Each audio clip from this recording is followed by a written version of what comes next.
ಕೋಲಾರ ಶಾಸಕರ ಮನವೊಲಿಕೆಗೆ ಈಗ ಸಚಿವ ಭೈರತಿ ಸುರೇಶ್ ಮುಂದಾಗಿದ್ದಾರೆ. ವಿಧಾನಸೌಧದಲ್ಲಿ ಸಂಧಾನಕ್ಕೆ ಈಗ ಭೈರತಿ ಸುರೇಶ್ ಮುಂದಾಗಿರೋದು.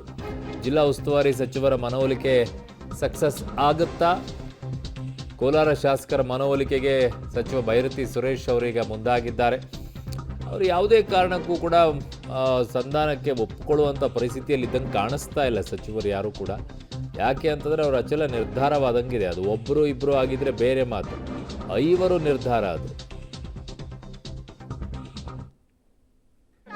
3 ಜನ ಶಾಸಕರು UT ಖಾದರ್ ಅವ್ರನ್ನ ಸಂಪರ್ಕ ಮಾಡಿದ್ರು.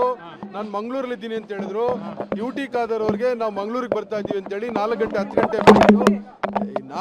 10 ಗಂಟೆ ಫ್ಲೈಟ್ದು ಅವರಿಗೆ ಫ್ಲೈಟ್ ಟಿಕೆಟ್ಸ್ ಕಳಿಸಿದ್ದಾರೆ.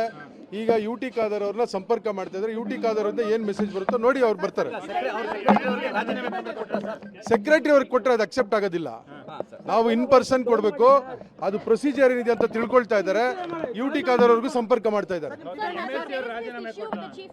ನಾನೇ MLC ರೀ. ನಾನು ಮತ್ತೆ ನಜೀರ್ ಅಹಮದ್ ಹೋಗ್ತಿದೀವಿ ಅಲ್ಲಿಗೆ.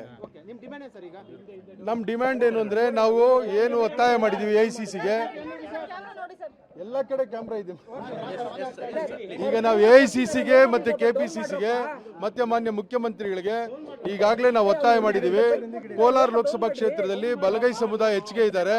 ಅವ್ರಿಗೆ ಸ್ವಾತಂತ್ರ್ಯ ಬಂದಾಗಿಂದ ಇಲ್ಲಿವರೆಗೂ ಅವಕಾಶ ಕೊಟ್ಟಿಲ್ಲ. ಅವ್ರಿಗೆ ಅವಕಾಶ ಕೊಡಬೇಕು ಅಂತ ಕೇಳ್ತಾರೆ.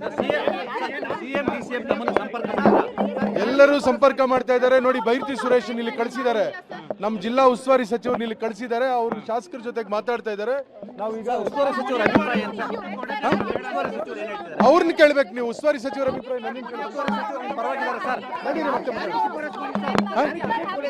ಬಲಗೈ ಸಮುದಾಯ ಇಲ್ಲ ನಡೀರಿ, ಅಲ್ಲಿ ಕೊಟ್ಬಿಟ್ಟು ಮಾತಾಡ್ತೀವಿ, ಮತ್ತೆ ಹೇಳ್ತೀವಿ.